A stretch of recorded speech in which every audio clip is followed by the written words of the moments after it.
खैरागढ़ उपचुनाव के लिए मतदान खत्म हो गया है। 291 मतदान केंद्रों में शांतिपूर्ण मतदान हुआ। 60 नक्सल प्रभावित मतदान केंद्रों में भी शांतिपूर्ण मतदान हुआ। शाम को 5 बजे तक करीब 71% मतदान हुआ। मतदाताओं में खासा उत्साह भी देखने को मिला। इस दौरान काफी उत्साह मतदाताओं में देखने को मिला। शाम को 5 बजे तक का आंकड़ा आपको बताएं तो 71% मतदान देखने को मिला है। खैरागढ़ में उपचुनाव हुआ है, काफी उत्साह आज इस उपचुनाव में देखने को मिला। सही से भवन है, सीसी रोड है, यही मुद्दा है। करेंगे बनेंगे तब करने। किसान के है, किसान के तो कर्जा माफ तो है और 2500 रुपये में धान खरीदे, किसान तो इसी भी खुश है। योगी कांग्रेस के विधायक खत्म हो गए, योगी कांग्रेस को परिवार के मन खड़े हो गए, लेकिन फर्क नहीं पड़ा। नहीं पड़े कोई। नीरज तिवारी संवाददाता हमारे साथ जुड़ चुके हैं ज्यादा जानकारी के लिए। नीरज, खैरागढ़ उपचुनाव के लिए मतदान खत्म हो चुका, क्या कुछ रहा पूरे दिन? जी काजल, बिल्कुल आज खैरागढ़ उपचुनाव को लेकर के जो मतदान प्रक्रिया सुबह शुरू हुई थी वो अब खत्म हो चुकी है। और मैं बता दूं आपको कि 291 मतदान केंद्र निर्वाचन आयोग ने बनाए थे और सभी 291 मतदान केंद्रों को मिलाकर जो अभी तक के आंकड़े निकल करके सामने आए हैं तो उसमें 71% के करीब के जो आंकड़े हैं मतदान के। अभी फिलहाल निर्वाचन आयोग की तरफ से पूरी जानकारी नहीं आई है, चूंकि मतदान केंद्रों से मतदान दल जो है वो अभी तक लौटे नहीं है। मतदान दल जब देर शाम लौटेंगे तो हो सकता है काजल की देर रात निर्वाचन आयोग जो है वो संपूर्ण जानकारी और साझा करे। मैं बता दूं आपको कि ये जो 291 मतदान केंद्र थे, इसमें से 60 ऐसे मतदान केंद्र थे जो घोर नक्सल प्रभावित इलाके से ग्रस्त हैं। यहाँ पर भी मतदान जो है वो शांतिपूर्ण हुआ और इसके अलावा कोई जो है वो किसी भी प्रकार का उत्पात किसी भी की तरफ से नहीं देखा गया। राजनांदगांव जिले के ही 153 नंबर जो बूथ है वहां पर जो भाजपा प्रत्याशी है कोमल जंघेल, उनको सुरक्षा कर्मियों ने रोक जरूर लिया था, लेकिन जब बाद में जानकारी निकल करके सामने आई तो सुरक्षा कर्मियों ने कोमल जंघेल से उनका परिचय पत्र मांगा था प्रत्याशी होने का। वो उन्होंने नहीं दिखाया था, जिसके कारण उनको मतदान केंद्र के भीतर अनुमति नहीं दी गई थी जाने की। उसको लेकर के वो धरने पर भी बैठ गए थे, लेकिन कुछ ही देर में उन्होंने धरना बहाल कर दिया। उसके बाद अपना जो प्रत्याशी का निर्वाचन पत्र होता है वो उन्होंने दिखाया और उसके बाद उनको जाने की अनुमति दी गई। ये पूरा आज का माहौल रहा।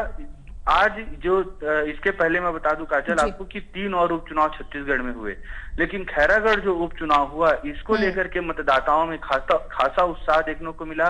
चाहे बुजुर्गों की बात करें या युवाओं की बात करें, सभी ने बढ़ चढ़कर इस मतदान कार्यक्रम में हिस्सा लिया है। जी काजल, नक्सल प्रभावित जगह की आप बात कर रहे थे, जो वहां पर बूथ थे नक्सल प्रभावित, क्योंकि उम्मीद कम ही की जाती है कि वहां पर शांतिपूर्ण तरीके से मतदान हो, लेकिन शांतिपूर्ण तरीके से मतदान हुआ है। इसकी वजह क्या माने? क्या प्रशासनिक व्यवस्था बहुत अच्छी थी, चाक चौबंद थी?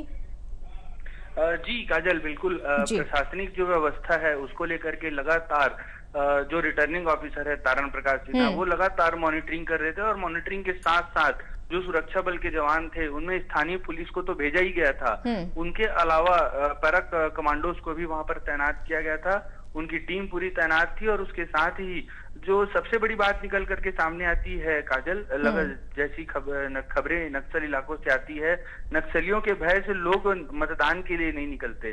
उसके लिए नक्सली पहले से आगाह भी कर देते हैं, पर्चा भी फेंक देते हैं, लेकिन यहाँ पर ऐसा कुछ भी नहीं हुआ। नक्सलियों ने कहा जा सकता है कि एक तरह से मौन समर्थन मतदान को किया है और उसी का नतीजा है कि छत्तीसगढ़ के खैरागढ़ सीट पर जो विधानसभा के उपचुनाव हुए हैं उसमें 60 सबसे ज्यादा नक्सल प्रभावित इलाके हैं और उन इलाकों पर एक भी हताहत की खबर नहीं है और इसके अलावा कोई उत्पात नक्सलियों की तरफ से नहीं हुआ।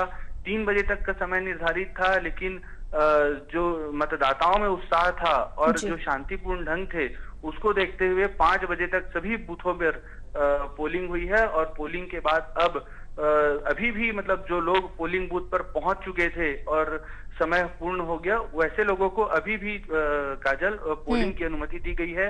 कुछ ऐसे बूथ हैं जहां पर लोग पहुंचे हुए थे जिनको पोल करने की अनुमति दी गई है। जी काजल, नीरज, मतदान पहले भी हो चुका है, कई बार हमेशा से मतदान होते हैं। जो उत्साह इस बार दिखाई दिया है, जो निडरता इस बार दिखाई दी है, चाहे वो नक्सल प्रभावित इलाकों की हो या फिर अन्य इलाकों की बात कर लें, जो इस बार नजर आया है, क्या वो हमेशा रहता है कि या फिर इस बार जागरूकता उत्साह ज्यादा था? बिल्कुल काजल, ये जो नक्सल प्रभावित छत्तीसगढ़ वैसे तो नक्सल प्रभावित इलाका है। यहाँ पर लगातार खबरें आती है। जब भी चुनाव होते हैं छत्तीसगढ़ में तो लगातार कभी कभी खबरें आती है कि जो निर्वाचन दल होता है उनको नक्सली बंधक बना लेते हैं या गांव वालों को डराते हैं, धमकाते हैं नक्सली, जिसके कारण पोलिंग प्रॉपर नक्सल प्रभावित इलाकों में नहीं हो पाती। लेकिन इस बार ऐसा कुछ भी नहीं हुआ। ना नक्सलियों ने जनता को डराया, ना ही पोलिंग पार्टी को कैप्चर किया, और ना ही बूथ कैप्चरिंग हुई। यानी कहा जा सकता है कि ये जो चुनाव हुआ खैरागढ़ का उपचुनाव, इसको नक्सलियों ने भी अपना समर्थन दिया। इसी कारण इस क्षेत्र में जो 60 नक्सल प्रभावित इलाके हैं, लगातार आए दिन इस क्षेत्र से जो है वो मुठभेड़ की खबरें निकल करके सामने आती है। लगातार जो नक्सलियों के सामग्रियां हैं वो लगातार बरामद होती है। और ये जो इलाका है खैरागढ़ का, ये राजनांदगांव जिले से महाराष्ट्र के जो बॉर्डर हैं काजल, वहां पर ये सीमा लगता है खैरागढ़ का। और वहां पर जो गढ़चिरौली वाला इलाका है, यहाँ सबसे ज्यादा नक्सली होते हैं, क्योंकि महाराष्ट्र, छत्तीसगढ़ और आंध्र प्रदेश जंगल के भीतर से तीनों राज्यों में जो है वो नक्सलियों का आना जाना रहता है। उसके कारण इस क्षेत्र को और खतरे के निशान में रखा गया है। इसके बाद भी यदि इस क्षेत्र पर शांतिपूर्ण मतदान हुआ, नक्सल प्रभावित जो मतदान केंद्र है वहां पर यदि शांतिपूर्ण मतदान हुआ, तो इसको बिल्कुल ही प्रशासन जो है वो सफलता के नजरिए से देखेगा, क्योंकि आज तक छत्तीसगढ़ में एक भी ऐसे चुनाव नहीं हुए हैं जो नक्सल प्रभावित इलाके में शांतिपूर्ण हुए हों। नीरज, महिलाओं की भागीदारी की अगर बात की जाए तो वो कैसी रही पुरुषों की तुलना में? बिल्कुल काजल, जो वोटिंग परसेंटेज है करीब 71% मतदान हुए हैं, और जो महिलाओं की भागीदारी है पुरुषों से ज्यादा देखने को मिली है। इसका तात्पर्य ये भी निकाला जा सकता है कि जो मतदान के कार्यक्रम हुए हैं, सुदूर का अंचल है खैरागढ़ छत्तीसगढ़ का, यहाँ पर यदि महिलाओं की भागीदारी ज्यादा देखने को मिली है तो बिल्कुल एक तरह से कह सकते हैं कि जागरूकता जो है वो अब गांव-गांव तक छत्तीसगढ़ के पहुंच रही है, जिसके कारण जो इलाके हैं वहां पर अब महिलाएं भी बढ़ चढ़कर मतदान जैसे कार्यक्रमों में हिस्सा लेने लगी हैं। बहुत शुक्रिया नीरज, बहुत शुक्रिया आपका इस पूरी जानकारी के लिए। तो मतदाताओं में खासा उत्साह आज नजर आया।